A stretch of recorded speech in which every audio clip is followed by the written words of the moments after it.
Hello everyone, this is the video for the first lecture for Introduction to Project Management, USI 2550, Fall 2016.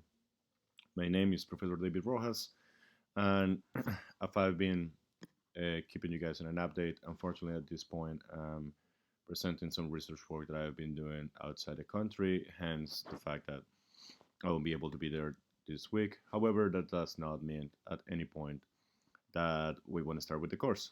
We will do our best this week, and then I will continue doing the presence lectures starting next Tuesday.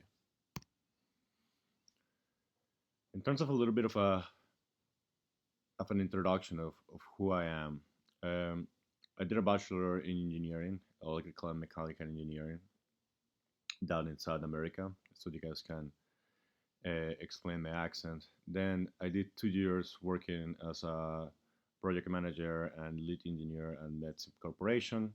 That was already here being in Canada. After that, I did a Master of Science in Computer Science at UIT. Ever since then, I've been teaching for UIT, and currently I'm on the last year of my PhD in medical science at the University of Toronto. In terms of project management is one of these things that I understand the population that I have in this course is divided. I have half of the population that is game dev students and half of the population that is IT students. However, as the goals of this course have been developed, we're not expecting to create any project manager out of the course.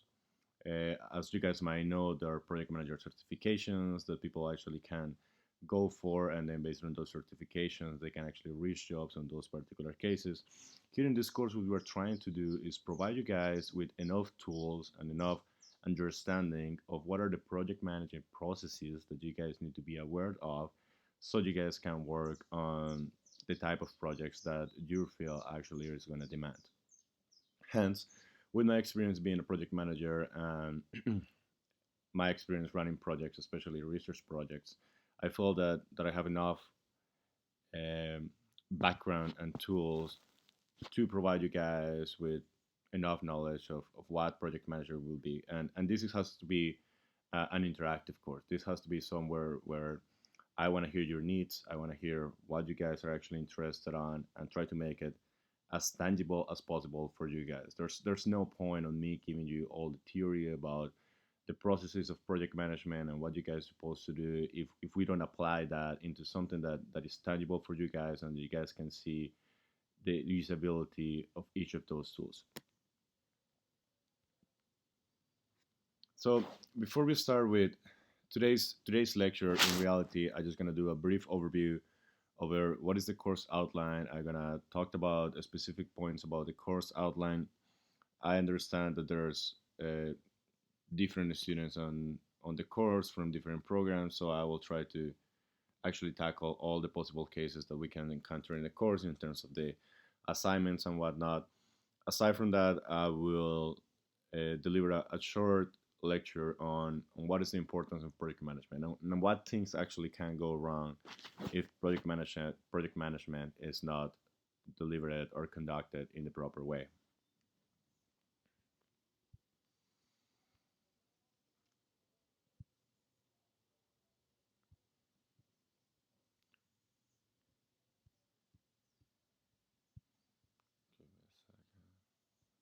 Okay, here we are. So here we have the course outline for our course. Our course has 2 sessions. There's one session that is the 41942. And I assume that's the lecture that we didn't have last Friday. I understood that it was first week. I understood that there was a lot going on, and it was at 3:40 to 5 p.m. And I didn't want to get one of the sessions to start before the other one. So I'd rather just start everything this week, and then both sessions are going to be going simultaneously. Classes started September 8th.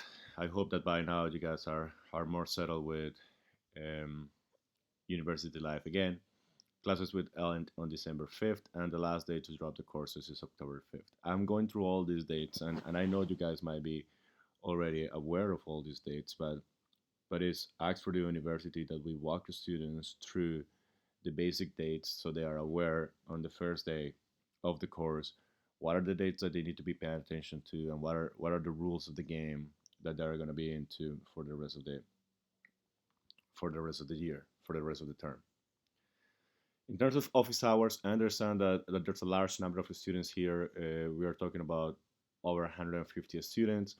I'm gonna try to do my best to offer office hours for all the students in case all of you guys who might need office hours. So I'm gonna be offering office hours on Thursdays from 2 to 5 and on Fridays from 5 to 8. I understand those are not conventional times, but if you guys feel that none of these times actually work for you, please send me an email, please send me a course message, whatever you guys feel more familiar with, and I will make my best to accommodate my schedule to you guys. I don't live in Oshawa, and I'm gonna be at UIT this year or this term, Tuesdays, Thursdays, and Fridays. So 3 days out of the 5 days of the week, I might be flexible and I might be able to schedule guys, depending on what you guys actually need. In terms of the course description, as I was telling you guys earlier, this is not a course that's gonna make you experts on project management. This is more a course that is gonna give you the basis of project management, so you guys can apply that into the concurrent projects that you guys are running for the particular programs. In terms of the specifics, the things that I definitely want you guys to get away from this course with, one of those is the request for proposal, and that kind of like set us a little bit into what actually project management is. So if you guys think that as you as the company that is going to develop a particular project, and we are talking about the request for proposal, the request for proposal will be the file that you guys will, the document that you guys will file in order to obtain a particular project. It's more like a macro level. It's more like you guys are looking at, we know that we have the tools and the resources, so we are capable to conduct this particular project, and then you guys apply to actually get that particular project. The other one that I'm interested in giving you guys is the project charter, and the project charter is more a within company document. It's a document that you guys will, once you guys have won the bidding process, then you guys develop a project charter, and that's the one that you guys use within your company to actually run the project. Again, small things, but really specific that I really want you guys to get out of this course. I understand that we have two main groups, as I've mentioned it before. Therefore, there's going to be, at least on the first lecture, the one that I'm going to deliver to you guys on Friday, I'm going to give you the difference between the project management body of knowledge and the information technology portion of that body of knowledge, and the game development portion of that body of knowledge. So I hope to do that for you guys really clearly. In terms of the learning outcomes, as I was mentioning before, understand the functions and the role of project management, create a record of proposal, create a project management, create a project charter, identify the differences between the project management body of knowledge and the information technology infrastructure library. Again, two different fields, two different programs, and I'm not gonna just focus on one of those. I'm just gonna show you the differences among the two and the similarities among the two, because there's a lot of similarities happening within. And then you guys will be able to elaborate on what else can be done. In terms of the course design, unfortunately, we don't have tutorials for this course. And if needed, we do have a TA, and the contracts are being sorted out right now. So based on that, I will be able to, if my office hours are not working for you guys, and if you guys feel that you need more guidance, I trust the person that is going to be the TA for this course, so something else can be actually worked on. The course itself, the way that I designed the course is, I don't want you guys having multiple assignments and multiple exams. As you guys can see on the course outline, there's no midterm for this course. We have 3 quizzes, and then after those 3 quizzes, the next thing that I'm gonna be marking you guys on is the GDW component of the IT workshop component. So I will explain later what that means. In terms of the outline of the topics of the course, as I'm saying right now, I'm on the introduction to project management, just trying to walk you guys through the course outline, and then I'm gonna elaborate on why project management is important and what you guys can expect to get out of this course. For Friday, I will try to focus a little bit more into the project management body of knowledge and the information technology infrastructure library. Again, not trying to say that one is better than the other one, more trying to elaborate on the differences and the similarities so you guys can take the best out of both worlds.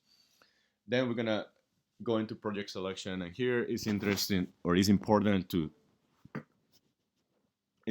mention that I understand that the game development students actually have more flexibility in terms of the projects that they will be conducting, whereas the IT students, I know that you guys are given a scenario, and then based on that scenario, you guys just work with it and just try to develop it. So I will I will walk you guys to what I mean by the project selection, but also what I mean by the scope, and those are two main points that I want to draw in the course because based on those points, the entire project can actually change.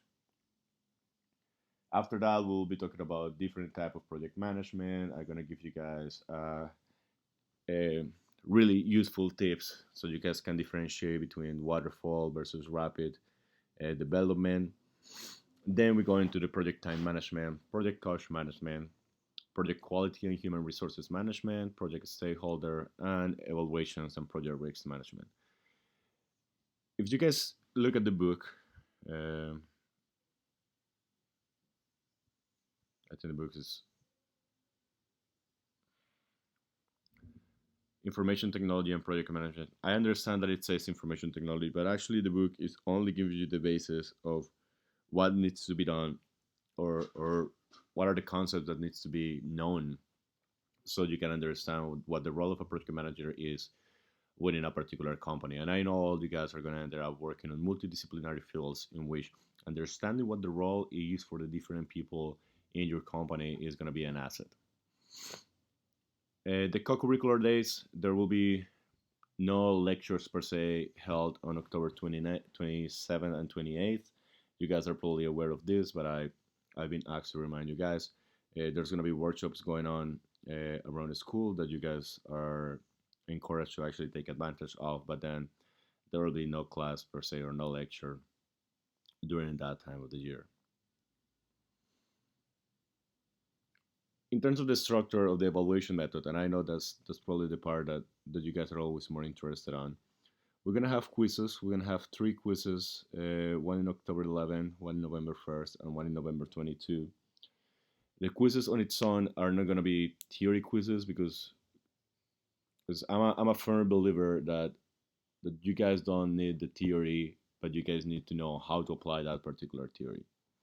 Having said that, in order to know how to apply the particular theory, you guys need to understand the theory really well so you guys can apply it. The quizzes that we're gonna run in this course are gonna be cases that I'm gonna provide you guys, and then depending of how much content we have covered up until that point, I will try to walk you guys, or I will ask you guys to walk me through how to conduct a risk assessment or a project charter or a request for proposal, depending on where we are in the course, and then those are gonna be the quizzes that I'm gonna be looking at in here. The course has a final, it's a 40%, and again, as I've been mentioning before, uh, theory you guys can find it on Google, you guys can find it in the textbook in the course, but how to apply that theory is what I'm mostly interested on. So the final is going to be another case in which I'm going to be asking you guys to conduct a thorough out project management for that particular project. And in terms of the project workbook is for the IT students, then this is related to the IT workshop. For the game development students, this is related to your DDW. The way that it works is right now it's at a 30%. You guys understand that whatever your mark is, either on the IT workshop or the DDW, is 15%. So half of that project workbook mark is going to be given by whatever grade you guys get from from your particular workshop, and the other 15% is the component, the project management component that was in that particular workshop. So whatever is the project management component is 15, and whatever the grade is on the total workshop is going to be the other 15. Now, I understand that there are some students that are not part of any workshop, and for those students that are not part of any workshop, I will encourage you guys to please send me a message so we can work out a plan to work through the project. I cannot change the project workbook. You guys will end up having to develop at least the project management component of those particular workshops, but we can work out the details since you guys most likely will be working by yourself, and I will just try to be as fair as possible for each of those cases. In terms of the assignments and tests, in terms of the quizzes, as you guys saw, we have 3 quizzes. Each of the quizzes is 10%. And here's the thing. If you guys miss the first quiz, if you guys miss October 11th, then now your November 1st is going to be 20%, right? If you guys miss October 11th and November 1st for any reason, then your November 22 is going to be 30%. If you guys for some reason missed all of them, then we have to talk because I cannot make the final more than 50%, and I don't know how will that look on the project workbook if I increment this. So we will work out the details in the case that you guys miss all 3. Now, if the case is that you guys actually took October 11, November 1st, but you guys missed November 22, November 22nd, then your project workbook now is going to be 40%. However, that 40%, only 15% is coming from the total mark of your workshop, either the IT or the GDW.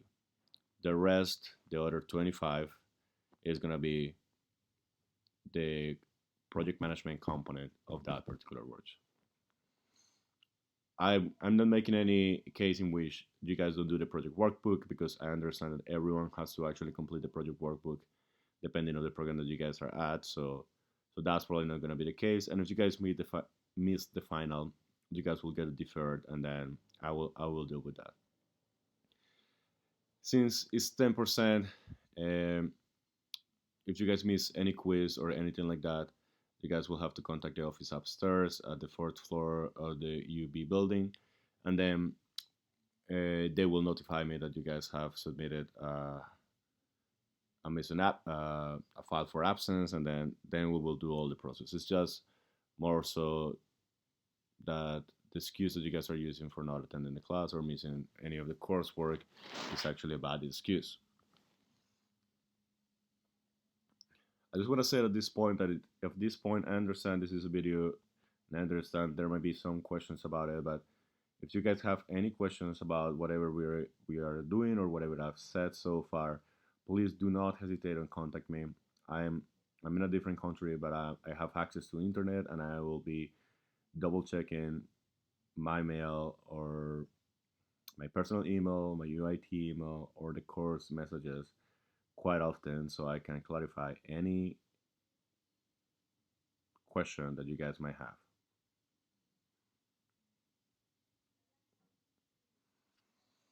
Now, in terms of professional conduct, I understand that this is probably something that you guys heard a lot. I'm not trying to be the tough professor, and that's just not my style. And more, I just want to be accessible for the students. You guys can talk to me. You guys can tell me whatever you guys are thinking. If you guys are struggling, if you guys are in any situation that you guys want me to provide you more guidance with, I'll be here. But just try to keep a professional conduct. If you guys are taking the time to write me an email, don't start with hey or Burjo or with anything, because as you guys know, this is a texting era, and the problem with a texting era is that it doesn't matter what is going on. We always put a tone on whatever email or whatever message or whatever WhatsApp, whatever thing we're reading. We are always putting a tone on that. If I see that the first thing that you guys do is hey, and then you guys start demanding things right away in the email, is never gonna give me a good impression or a good vibe for whatever you guys are asking for. So if you guys are gonna take the time to actually write me an email, just hi David, hi Professor. just keep it professional, because at this point this is your training time before actually your work life. Other than that, double check the if you guys double check the course outline, there's an appendix for the game development workshop that you guys probably had also in the other ones, in the other courses. It says that the fixed portion is 10%. It's not 10% for me. As I told you guys, it's going to be 15 for this course, just so we are clear on that. Um, if you guys look at the IT workshop, it's exactly the same. This is probably a document that you guys have seen before on the other courses, but it is attaching here.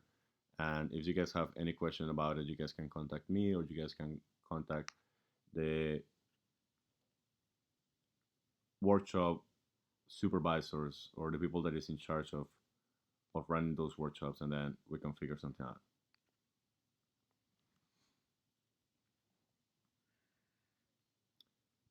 Now let me go back to the course outline.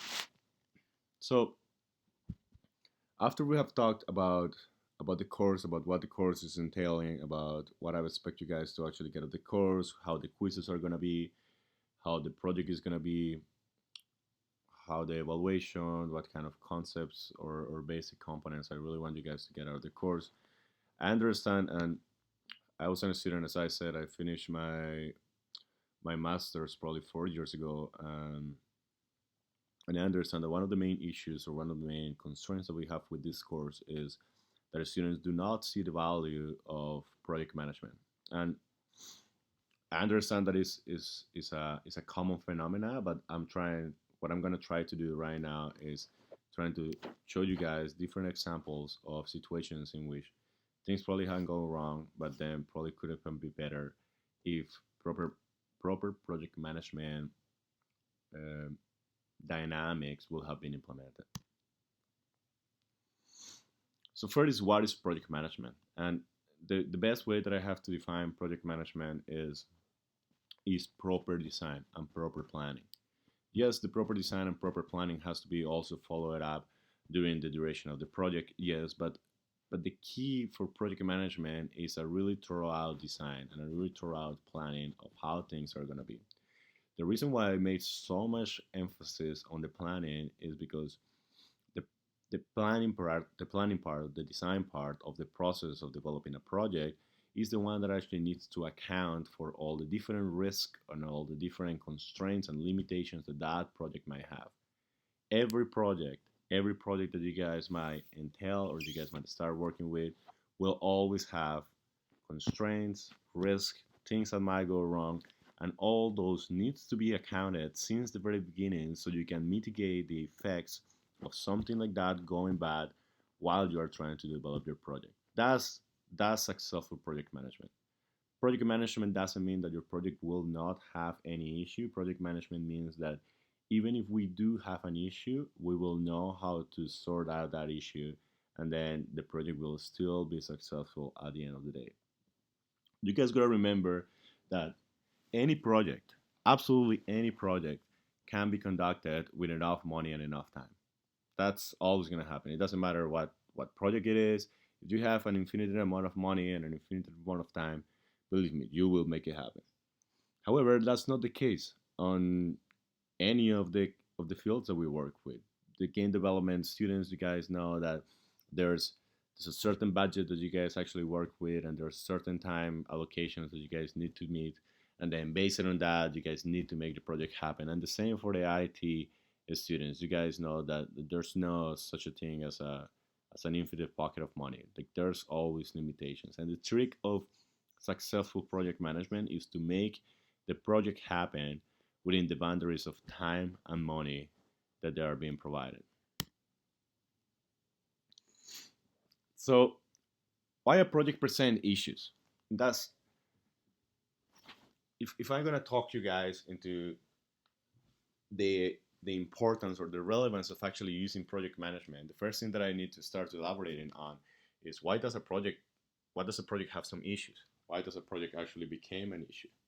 And I understand that if I make this if I ask this question on the classroom, most of you people, the first thing that will start doing is telling me, well, David, it's probably because of poor project management. And although that answer might have some truth, you guys also know that that's not the answer that I'm actually looking at. The reason why a project management or the reason why a project actually have some issues, or in order to start talking about that, we need to define issues. And as I was saying earlier, you guys know that any project that you guys start will always have problems. But the difference between a successful project and a non-successful project is when does these problems become issues and when does the problem just are problems that you can sort it out. The project presents issues the moment that those problems haven't been accounted for, and since they have not been accounted for, then you cannot do anything with them. The problem appears in the project, you don't have a mitigation plan that you have previously designed for these particular problems, therefore the problems start crashing down. Most of the times that I've taught this course, when I ask why a project present issues, people start talking about, well, we ran out of time, or well, we ran out of money, or there have been some sort of difficulties between the the team members. But if you guys analyze any of those problems as people have suggested them, those problems can be mitigated since the very beginning. We start the project and we know that there's this chance that we might run out of time. There's this chance that we might run out of money. There's this chance that the artists are not gonna really get along with the programmers. There's all kind of situations that we can prevent. We can understand that they could happen, and then we can put something in the document that said in the moment that the artists start not getting along with the programmers, then there has to be a third person, a project manager that will go and will try to mitigate whatever the differences are. We do beer Fridays, any kind of thing that will help the project to actually complete. The main thing is that you do not want these problems to become issues, because the moment that the project has issues, then that's poor project management. And I'm gonna start telling you guys about where does project management come. So it all starts in Bell Industries, and if you guys want to think about it, back in 1940, like there was none of the same technology that we have nowadays. At that point, they were struggling to try to deliver a voice signal from point A to point B. And all they were trying to do was, okay, well, let's bring the best engineers that we can have, let's put them together, and then let's ask them to develop this particular device that will be able to actually translate or, yeah, carry on the voice signal from point A to point B. We're talking about a normal phone nowadays. The problem in there was that although you bring the best people in the world, you bring the best engineers to start working on such a project, they are all working in silos. Because they are working in silos, the main problem is that there's no communication among the teams. So what started happening is the person that designed the device put certain specifications. Each team that was brought into it started working on its own piece of this macro project at that point. But the problem is that they start exceeding the expectations of each of the pieces, which as a result, the moment that you actually bring all the single pieces together, trying to put it to create this device that will carry on the voice signals, it was never working. And they tried for months. They tried several iterations. They didn't understand how, if each of the components was a perfect component, when it was actually implemented, it wasn't working. That was the point where the project manager actually came into it. And what the project manager was doing was not only understanding the big picture of like this is the project that we want to do. We want to create a device that does put voice signal from point A to point B. But most important than that was that it will create a communication among the teams. So it looked at the project, it understood what the project was, it identified that probably one of the main issues that was happening, the main problem that was happening, was the lack of communication in the teams, and put on march a a plan to mitigate that lack of communications among the courses. By doing so, it didn't allow the problem to become an issue, and then by 1942, Bell was actually able to create that particular project. And then we come to the Ford Edsel.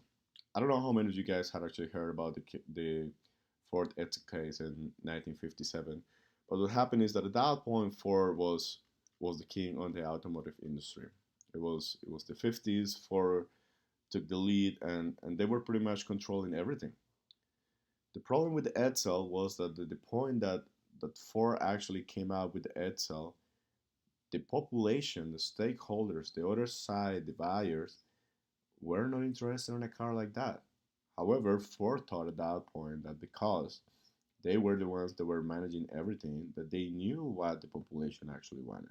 So they created this car. Edsel was one of the biggest cars that actually Ford had, and that didn't last on the market that long, like 2 or 3 years, and it was out because people were not buying that car. And the reason why was that people were tired of the big cars. People wanted something that was more compact, that used the same engine so it have more power. But then you have a, a big amount of power on the engine on these particular cars, but the car was so big and so long that then the power was consumed in just trying to move the entire machinery of the car, and then you didn't see any superior power just because of the fact that the engines were really powerful. Ford didn't do the stakeholder analysis. Ford forgot to do the market research, trying to understand what people actually wanted at the time. And on the other side, not only did they wanted more compact cars, but they wanted cheaper cars. They created the Edsel, and it was such a big car that it looked like more like a limo than anything else. So the price of the Edsel was also really high. People weren't buying it, and Bill Gates uses this example several times, and the reason why Bill Gates uses these examples of the Ford Edsel is because it was a problem in project management. It was a lack of market research, and a lack of market research makes millions and millions and millions of dollars that were invested in the development of these cars mean nothing, because in 2 3 years you didn't sell as many units as you needed, and then that was it. The project was done. And that brings me to another example. I don't know how many of you guys are familiar with Los Angeles Unified School District, and this was a really good initiative that Los Angeles School Board was doing. The main idea was equal education for everyone. They thought that if everyone has the same resources at an educational level, then the outcomes from the different educational institutions needed to be exactly the same. Their idea was, well, let's give everyone an iPad. Everyone on the school district in Los Angeles will receive an iPad. We're talking about the students, we're talking about instructors, we're talking about everyone that was involved on the educational system. This was a huge project. They tried to roll it out. They did the whole planning, the whole agreement with Apple to buy all the iPads.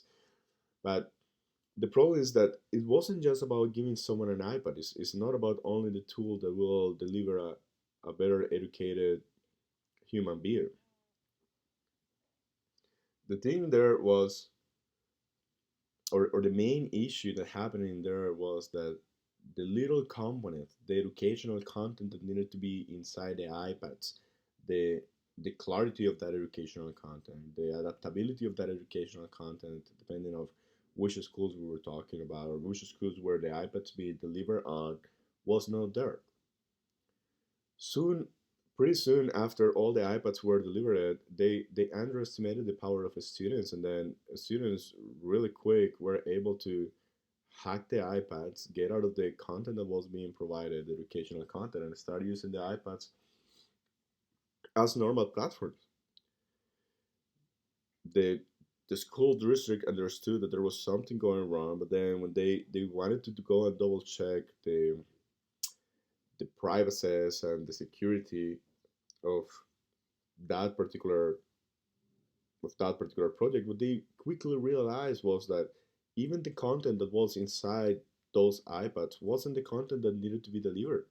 Wasn't a proper content. They hired a company that was specialized on created media content, but they wasn't specialized on creating educational content. And then a year after, there's only two school districts in Los Angeles who still use iPads in some of the educational initiatives that they have. So this is another project in which there was a lack of project management. There was a lack on identifying this type of risks. The lack of congruency between the educational content that was being provided and the educational content that was actually needed. The lack of um, awareness of how easy can a high school student actually hack into an iPad and then start using the platform as their personal device. And all these lacks of understanding that these could be problems that could happen within the development of the project, and the lack of a mitigation plan for those particular risks is what makes Los Angeles Unified School District another one of the biggest fails of project management on the now year. And now we bring to something that is more familiar for all of you guys. I don't know how many of you guys are Canadians. I don't know how many of you guys have been living in Canada for at least the last 3 years, but you guys all know that Target was one of the biggest fails that we have all seen on the last few years. And what happened with Target was pretty similar to what happened to itself. They lacked of understanding of what people actually wanted. That was their main thing. They thought the people here in Canada were always going down to the States to go to Target because they have crazy prices and because everything there was better. And they truly believe that. They truly believe that Canadians were always crossing the country, crossing the border just to go to Target.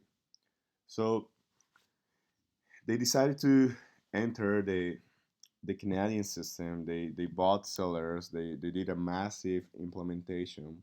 But the problem in there is that they didn't realize that it was really easy for them to get the products on the States, but then when they're talking about Canada, they are probably more bureaucracy that they needed to actually work with so they can deliver the same products that they were getting in the States here in Canada.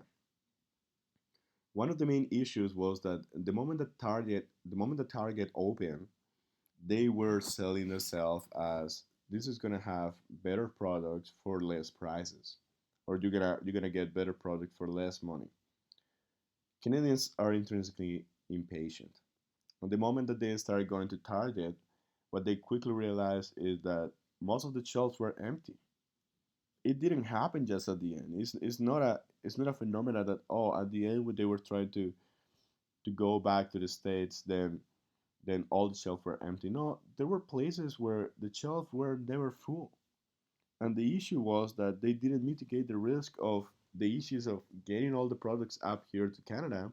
So what they were offering was a half full grocery store.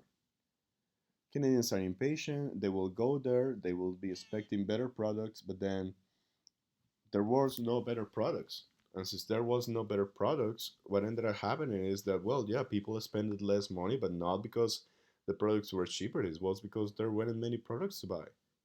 And then people go back to buying at Walmart or Superstore or any of the other stores that were out there that the shelves were actually full and they were able to find whatever they were looking for. That was a lack of mitigating a risk, and that was a project management issue that costed millions and millions of dollars on a multinational company. Speaking of multinational companies and speaking of millions and millions of dollars, it brings us to Volkswagen. You guys all know what happened with Volkswagen. And now let me ask you this. Do you guys think that the Volkswagen problem was a project management problem? Think about it. Well, The main problem with Volkswagen was that they lied to people, right? That's that's the bottom line that we know that was the problem with Volkswagen. However, the Volkswagen problem is not categorized under the project management issues because they actually hired someone for doing whatever they actually wanted to do. They hired a team of engineers that developed a system that they implemented in the car in which the system will understand or will be able to track when the car was being tested. How was the system being able to track when the car was being tested? Well, there will be no one sitting on the front wheel, but then all the wheels will be spinning because the car will be in the machine and they will be trying to like make the wheels run. And then the moment that the car understood that it was being tested, then what they do, they develop this system that will reduce the amount of gas that goes through the engine. The whole system will do it itself. By reducing the amount of gas that will go through the engine, all the CO2 emissions were dropping down to almost nothing. That's their selling point. That's we are more environmentally friendly than any other one. But the moment that the car was on the road and there was someone under the wheel and it was going somewhere fast, the system wasn't activated, and then the car was creating all kind of pollution. That was the main issue with Volkswagen. But the Volkswagen issue, although is also one of the multi-million-dollar fails of the last decade, is not a project management issue. And this is this whole spectrum that I've been showing you guys is to present to you how sometimes it can be a project management issue, but not every time has to be a project management issue.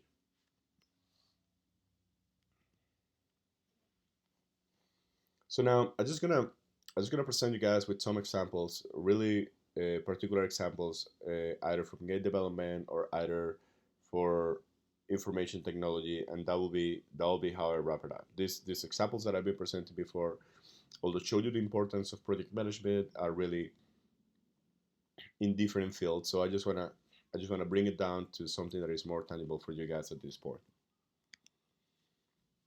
And we have GTA 5. So what happened with GTA 5? GTA 5 is one of the best games that has been out there. There was massive people were buying it massively the moment that actually it came out. But the problem with GTA 5 is that what people is really interested about GTA are the missions.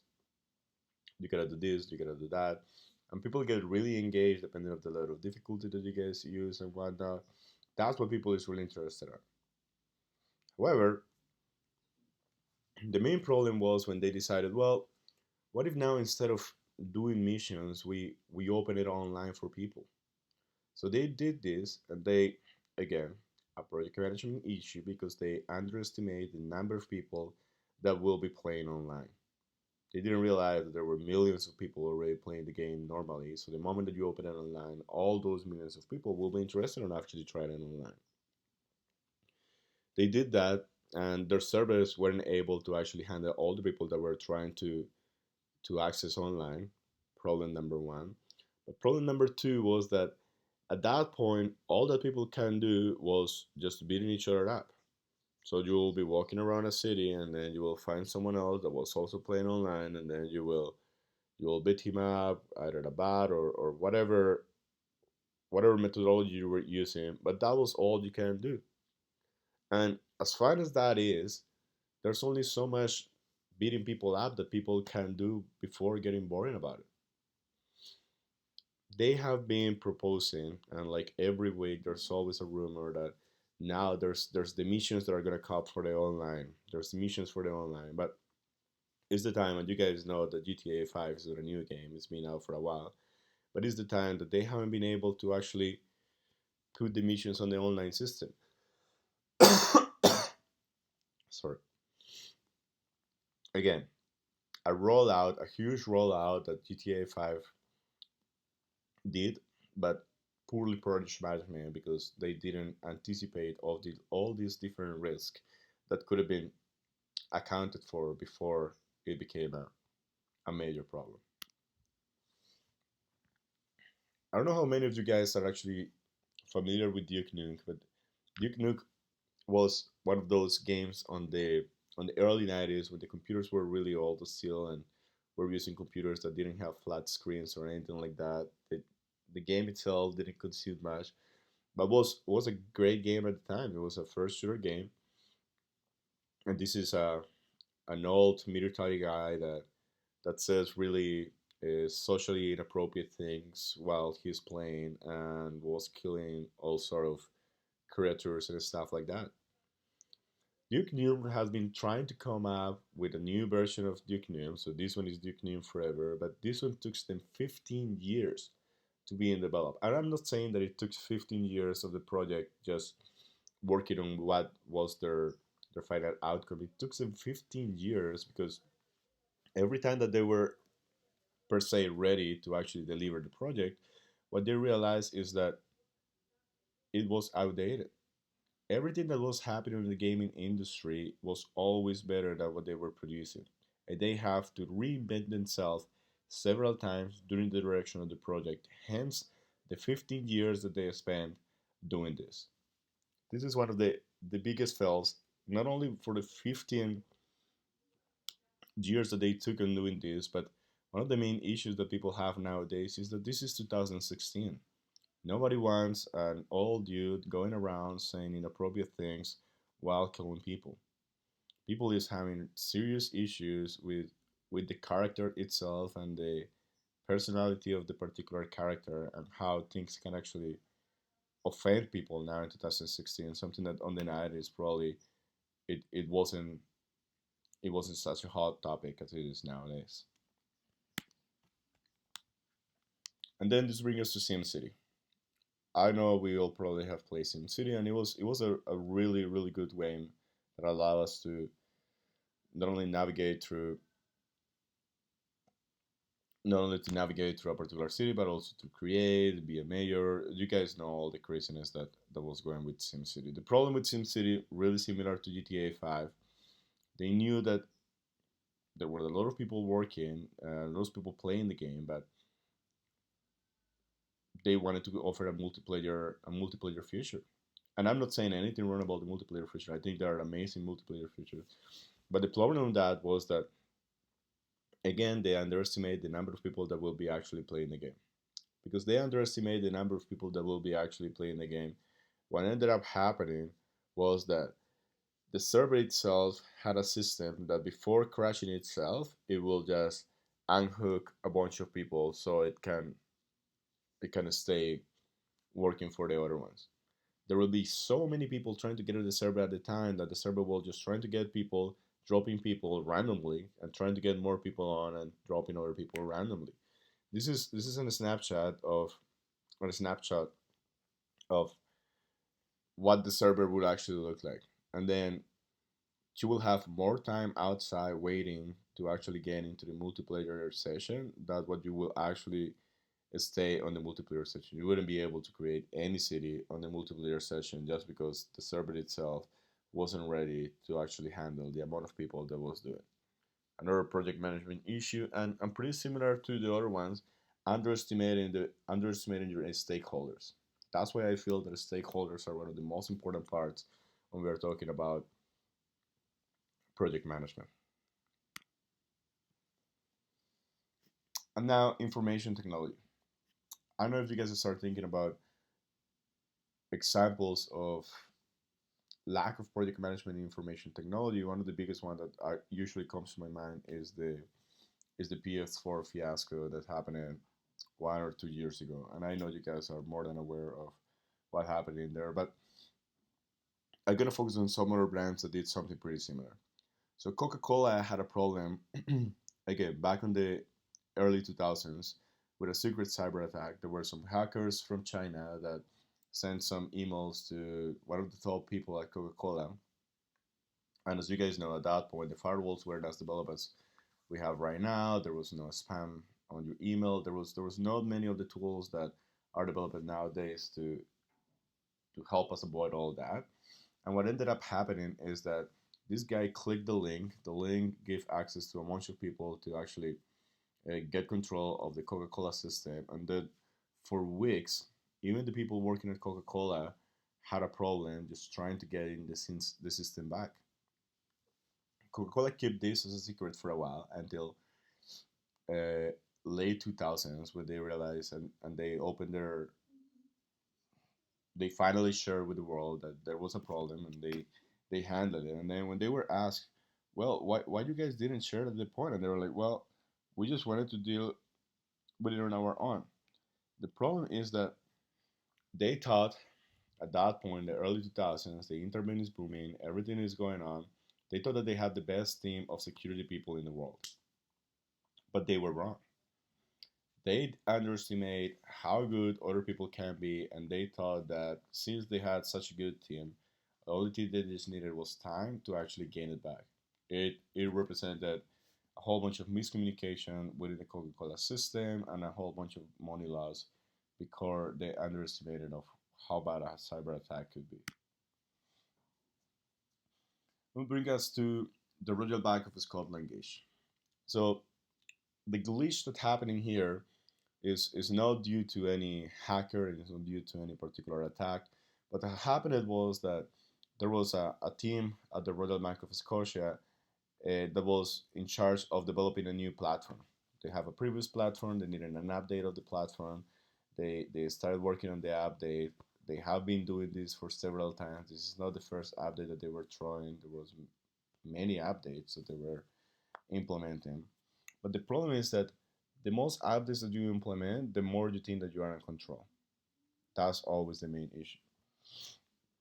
You think that you are in control, and then you truly believe that there's nothing that can go wrong. Well, they developed this new update, and before doing any backend, they this update supposed to build up on the previous update, so they just needed to implement it on top. And the moment that they did it, everything crashed. And by everything crashed, we are talking about there were 2 weeks back in 2006 or 2007 in which there was no money transfers, no payments, no receiving money, nothing that could have been done through the Royal Bank of Scotia. 2 weeks that took all the IT people at the bank to revert back the issue that they have made. To actually, they didn't even fix the glitches that were happening on the newest version. All the 2 weeks what they did was trying to go back to the previous version so the bank could actually go back to function. It was huge and there were millions and millions of, I'm gonna say it in dollars, but we know that's not the currency that they use. But there was a lot of money that was lost because although it's the same project that gets developed again and again and again and again, every time that you're developing the project, a proper project management analysis needs to be done and risk needs to be mitigated and problems need to be taken care of. In this moment or in this case, they thought that they were beyond any possible problem. And this is what happens when you think that you are beyond any possible issue. And the last one that I have from the IT side is the Ministry of Defense failed recruitment hardware. So the Ministry of Defense decided that probably instead of just having people volunteering themselves to be part of the military, what they needed to do is the people that have already been part of the military and wants to go back, they will create a system, and then that system will just bring people that actually have been here before, and that way it's easier than just trying to recruit new people. They invested so much money, and the problem with that was that when they did the binding, there were two companies, or not two companies, two conglomerate of companies, because there's only one company working on that, two conglomerate of companies that were offering a solution. They had the proper solution that was a little more costly, and they had a cheaper solution, but was supported by Asian companies like Fujama, like really strong IT companies. So they said it's sort of weird that these companies that are the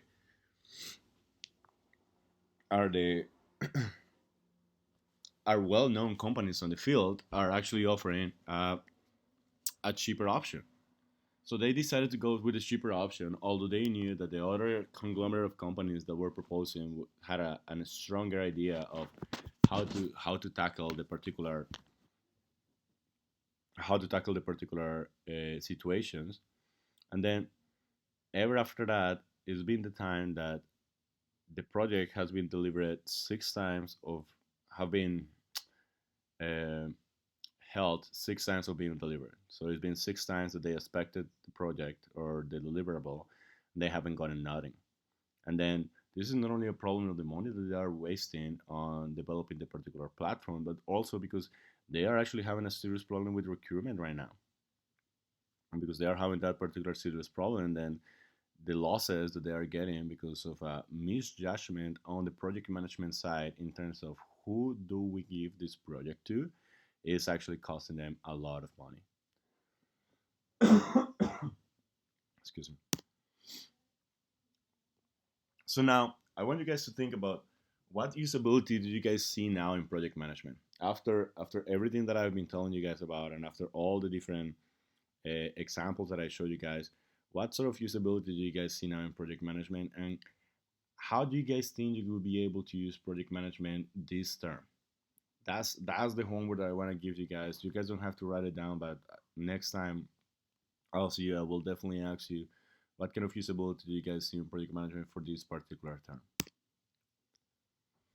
That was all for today. Thanks for listening. If you guys have any particular question, please do not hesitate on email me, send me a particular message, anything that you guys want. I'll be waiting for your messages, and I hope you guys have a good day. Thank you.